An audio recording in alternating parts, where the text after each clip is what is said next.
Getting going on another episode of the ISO with a return guest, one of my favorite guests who so graciously comes on maybe every 6 months or so, either previews or recaps the college basketball season. He's the insider's insider from CBS Sports, Gary Parrish. Gary, thanks for joining. You kidding me? It's my pleasure. It's good to see you, man. Yeah, for sure. So you have a lot of prep leading into the season. I know you go to a lot of practices. You kind of start working your big picture story ideas for the year, talking to coaches, going to different campuses. What's been on your docket the last month or so? Because we're about 4 weeks out from games going. Yeah, it'll be here before you know it. Like usually, because my primary job is covering college basketball for CBS Sports. But for CBS Sports Network, I have also this offseason been doing a lot of fill-in guest hosting on a television show called Time to Shine. So I say all that to say I've been back and forth to New York. It feels like 10 times this summer, this off season, which makes it feel like I didn't really even have an off season. So it's wild to me that we're so close to the start of the season again. To be clear, I'm not complaining. I love doing everything I get to do, but it has really snuck up on me. That said, on the Eye on College Basketball podcast for CBS Sports that I do with Matt Norlander, we did a series this summer where we previewed 20 different notable teams. We're now doing our conference previews and all that stuff. It's great homework and also wonderful at getting you excited about another season of college basketball. And I think this one is going to be better than most in the sense that we enter a season with some familiar faces that other eras would not be in school. Armando Bacot is back at North Carolina. Drew Timme is back at Gonzaga. Oscar Tshiebwe is back at Kentucky. Hunter Dickinson is back at Michigan. These are all guys who are maybe flawed NBA prospects for various reasons, but awesome college basketball players. And with name, image, and likeness now being a reality, what's interesting is we have reached a point where if you can be a lottery pick, you should definitely do that. If you could be a first round pick, you should definitely do that. But if you're, maybe an undrafted free agent type of guy, or even a second round pick type of guy, now the system is set up where you can make more money playing college basketball legally than you can make playing professional basketball anywhere short of the NBA. And so, I'm not pocket watching. I don't know exactly what Drew Timme is going to make this year, but I think it's safe to assume Drew Timme is going to make more money playing for the Zags this season than he would have made playing professional basketball this season. And that's a tremendous thing for the sport, because one of the big issues with college basketball in most of my adult life is that the roster turnover from year to year is so dramatic that you look up and you don't know who's on Kentucky's team this season. You don't know who's on Duke's team this season. It's all new faces. No other mainstream sport in America deals with that. And though it's still a thing in college basketball, when you get a lot of these guys back who were already established, awesome college players, I don't think there's any way to spin it as anything other than really good for the sport.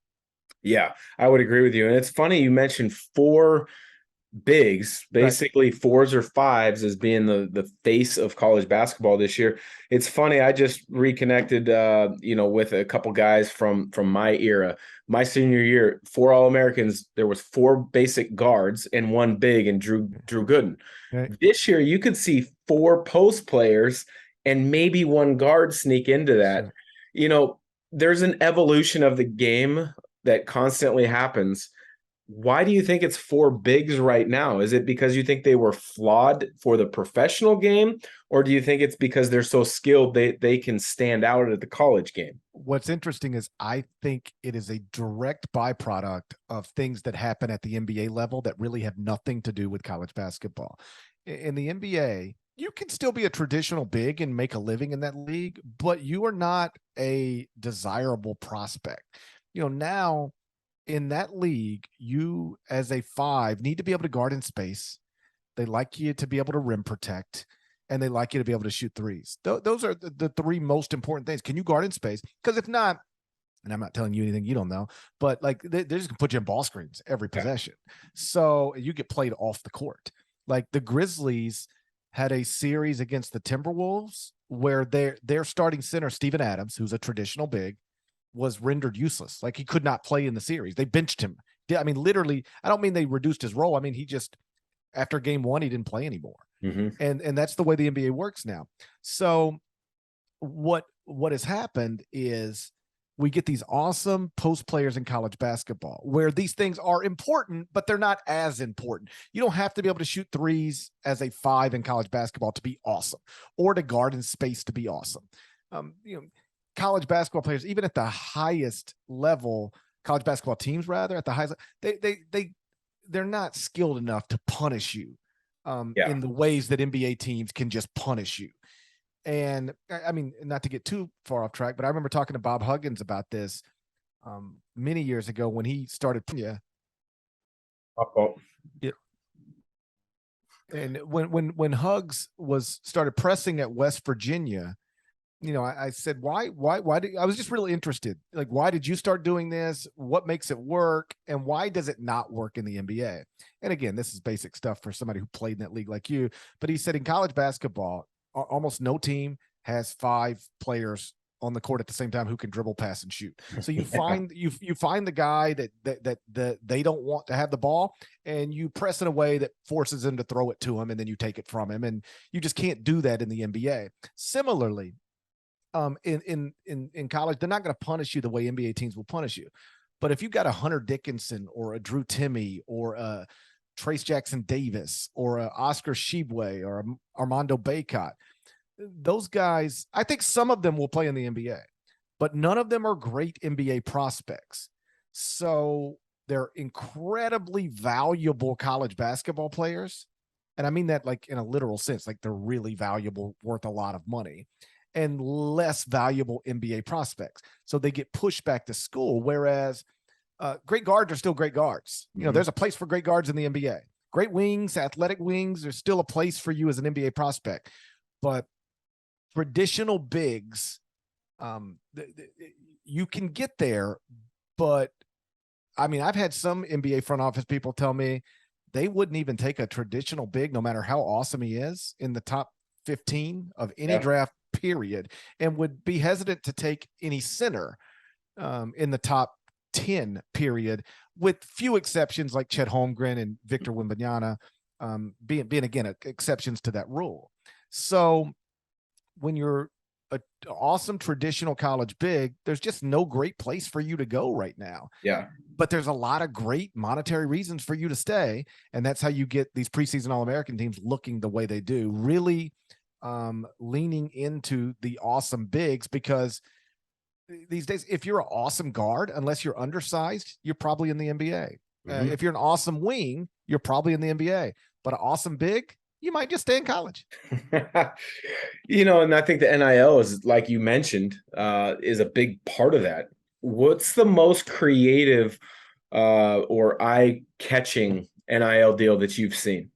Well, the one that got the biggest headlines because they were just so out front with it was Nigel Pack going to Miami, because we all know Drew is making a lot of money at Gonzaga, and Oscar Tshiebwe is making a lot of money at Kentucky, but nobody's ever really put a number on it, like an actual dollar figure. I've heard people say it could be more than $1 million or maybe $2 million, but nobody's ever said this is what he's getting to do this. And yet at Miami with Nigel Pack, that's exactly what it was. For people who don't follow it too closely, and you'd have to follow it closely to know who Nigel Pack was. He's an unheralded recruit who's, played for a bad team at Kansas State last season, but he was one of the more heralded transfers. And Miami's got a booster named John Ruiz, who was literally a billionaire and grew up in Miami and like loves the Hurricanes and, football, basketball, the whole deal. And he's got a company called Life Wallet, which is an app on your phone where you store all of your medical information. And he has started hiring student athletes via name, image, and likeness opportunities to promote this website for him. And Nigel Pack literally got a 2-year deal worth $800,000 to be a spokesperson for Life Wallet. Now, if you went on the day that he signed that contract and looked at Nigel Pack's social media following, it is so obviously not worth $400,000 per year. Like I have and most people in my industry have a bigger social media following than Nigel Pack had at that time and still does. But what's the NCAA going to do about that? John Ruiz is a accomplished trial attorney. He begged them. He begged them to come do something with him. I'll take you to court and I'll sue you and you'll lose again. And so I can sort of appreciate the way they just put it out there. Like Nigel Pack is going to sign with Miami. And the reason he's doing it is not because he's always dreamed of living in Coral Gables or he loves Jim Larinaga. It's because he's literally getting paid $400,000 a year to do it. And so that to me is the most interesting one because it just put it out there, on Front Street. This is the deal and we're not shying away from it. And I think that'll become more normal as this all becomes more normal. Well, he's just putting it out there. Another thing that was just put out there was Kentucky and Gonzaga with a 6-year series. Yeah. Coach Cal as well as anybody because you're from Memphis. He spent a number of years in Memphis with the Tigers. What's the deal with he says they're playing at Gonzaga. Yeah. On Gonzaga's schedule, it says neutral because it's at year one of a 6-year contract at the Spokane Arena, which will be great for Gonzaga fans because it seats about 12,000 as opposed to the McCarthy Athletic Center with 6. I would imagine there's quite a few Kentucky fans that make that trek, but give us your take on that. Well, I wasn't surprised. So the background on it is John and Mark. John was hosting a fundraiser for a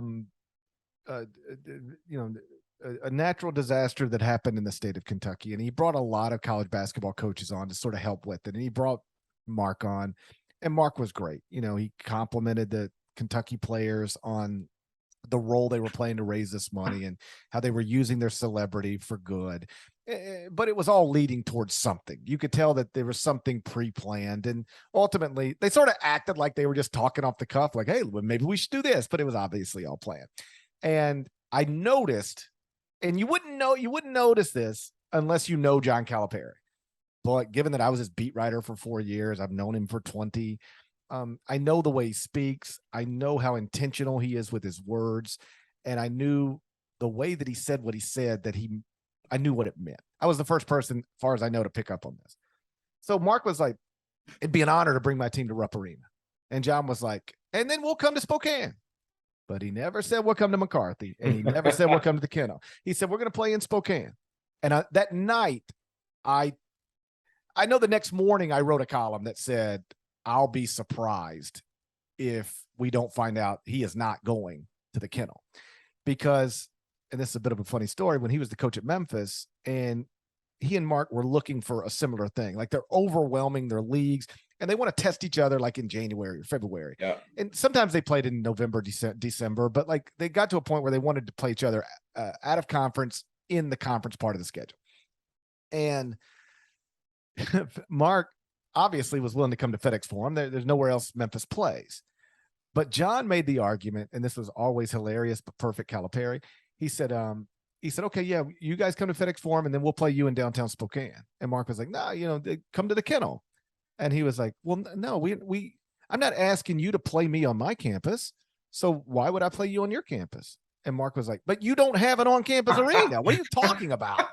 And he was like, listen, if you're not coming to my campus, I'm not coming to your campus.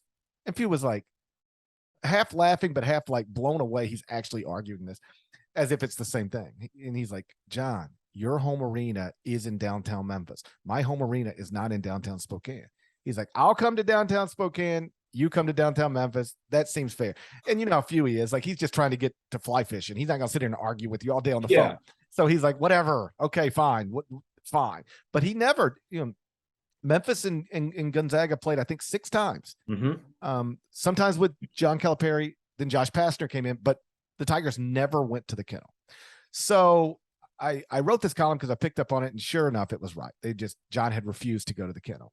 And he tries to spin it in all these ways that don't make sense to any reasonable person, but whatever. That's who he is.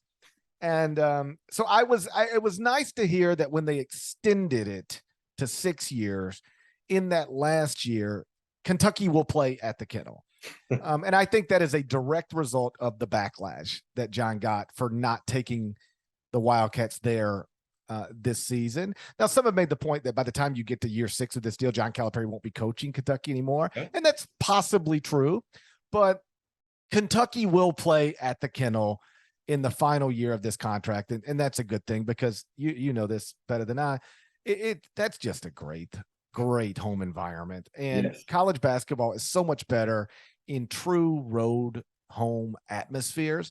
And I know Spokane Arena will be terrific. And if you're looking for a positive, it will allow more Zags fans to be in the building to witness, what will be one of the great non-league matchups in college basketball this season, but it's not the same. And so that's why I actually love that Gonzaga officially is not calling this a home game, because you're not playing in Gonzaga's home. You are playing in their home city, but not in their home arena. And those are two very different things. If they weren't obviously very different things, then John wouldn't be trying to fight to not have to go there. I love it, because I know you know both those coaches well. Yeah. It's funny though how, Gonzaga continues to just load up their schedule. It's unbelievable. Now, somebody threw this idea out there at me, and I'm not going to say who it was. Could you ever envision an independent Division I basketball program that has an enormous amount of success?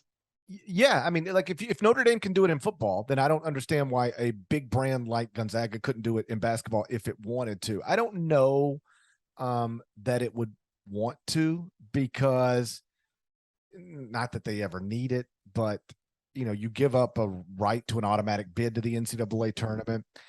Scheduling all those games like in January, February, March, people are in their conference schedules, and you'd have to find like 18 schools that are willing to play you in a time of the calendar where they don't want to play non-league opponents typically. Like you can, if you're Mark, find a Memphis once upon a time, or I'm certain somebody else, but do you want to go through all the trouble of finding 18 schools to try to play? Staff just for scheduling to get that right done. That's right. So it seems like so I guess I'd answer your question a couple of different ways. Could I imagine it? Yes, I think it's possible that you could do it, but do you want to do it? Is it worth doing?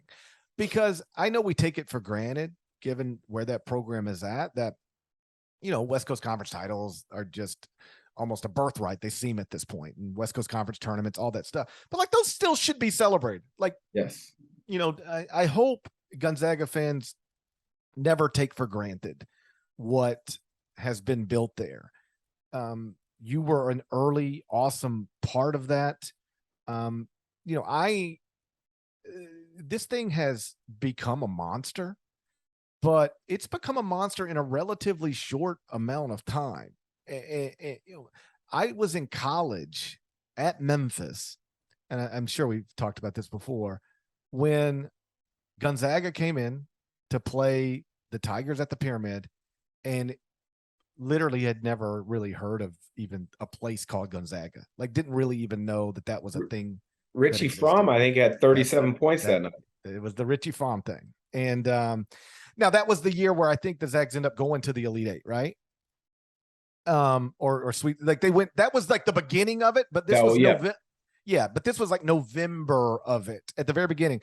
And so much so that when I can remember having to write NCAA tournament previews, and a Gonzaga fan wrote me after they read something in the newspaper I was working at. It was like, you have to understand, we are the Gonzaga Bulldogs or the Zags, but we're not the Gonzaga Zags. It was like we were still just learning what is this, and for it to now be literally one of the best programs in America, is super remarkable. And I think you can argue it's the best program in America, even though the second you say that, people want to point out that they still haven't won a national championship. But that's coming. I genuinely believe that that's coming. You can't be this great this often without getting there eventually, I don't think. But that's obviously the next step. And I guess to circle back to my initial point, like just because you win these West Coast Conference championships every year doesn't mean that they shouldn't be celebrated and appreciated. And I hope nobody ever takes that for granted, because there are other programs that have had incredible runs with coaches, and then it just, when that coach retires or moves on, it sort of falls apart. Like UMass with John Calipari, it never been the same since he left. Mm-hmm. Frankly, Memphis has never been the same since he left. I think there's such a strong foundation there that even when Mark walks away, whoever succeeds him is going to be able to keep that thing going at a high level. But the level it's been operating at is, just almost unimaginable. And I hope that never gets taken for granted. Yeah, I agree with you. And with my college basketball analyst duties, I travel all across the country, and I'll talk to athletic directors, I'll talk to coaches. And they ask me, what's the special ingredient behind Gonzaga basketball? And it's hard to put your finger on one particular thing, but everybody wants to know about that program and how it's been built for longevity. So it is pretty amazing. And I think it is only a matter of time. Last question, Gary, before I let you go. There's lots of great storylines in basketball. The NIL is starting to get figured out a little bit more. The return of a bunch of bigs. Can North Carolina repeat? Can Kansas repeat? What's the biggest storyline to you? There's a bunch. I don't think there's like one obvious one. There's a bunch of really interesting ones. Like, John Calipari hasn't won an NCAA tournament game in a little while, since 2019. Obviously coming off, in 2021 had the worst season in modern Kentucky history, and then backed it with a first round loss to St. Peter's. I think they're going to be great this season. I've got them preseason top 5, but if they're not, for some reason, he's going to have that fan base has already turned on him a little. It'll get real ugly if they struggle at any point this season. Can Mark finally, and I say finally, that acts like he's overdue or something. Like, it's hard to win a national championship. Yeah. It's especially hard to win it at a program, out of the West Coast Conference, but can Mark Few get Gonzaga that national title? Can Kelvin Sampson get a national title at Houston? Is North Carolina just a team that got hot late last season, or is that legitimately a team that comes back and looks like a true contender right from the jump? Can Indiana, in a second year under Mike Woodson, win the Big Ten title? Because they look like on paper they're the team best positioned to do it. And then again, having all these guys back in college that we're already familiar with. I mean, you don't have to be a college basketball fan to know that Drew Timme exists, that Oscar Tshiebwe is a person, that Armando Bacot is a person. And so having some of these big names back in college, that's massive. And then like John Shire, replacing Mike Krzyzewski at Duke with the #1 recruiting class in the country. How does that go? So there's interesting stuff all around the country. And, but I don't know that there's one super duper storyline that's going to dominate it. Like this time last year, if you'd have said, what's the storyline heading to see? Well, Mike Krzyzewski's final year. That's pretty easy. That was the big story. There's a bunch of really good ones, and some of them right there in your home state. Well, I can't wait to follow and track all of those storylines, and I'm sure we'll connect throughout the season. Hopefully I have you on as a guest again at some point, but appreciate the time. Your insight is always awesome, and I love reading your articles, your columns, because I always file a couple nuggets away right preparing for my broadcast. So thanks, Gary. Brother, it's my pleasure. I appreciate you having me on, and anytime you ask, I'll be here for you. Awesome. And if you do happen to come to that Kentucky neutral site game against Gonzaga, let me know. We'll chop it up in person that day. I'd like to do that. I'll be in touch for sure. I'll see you, brother.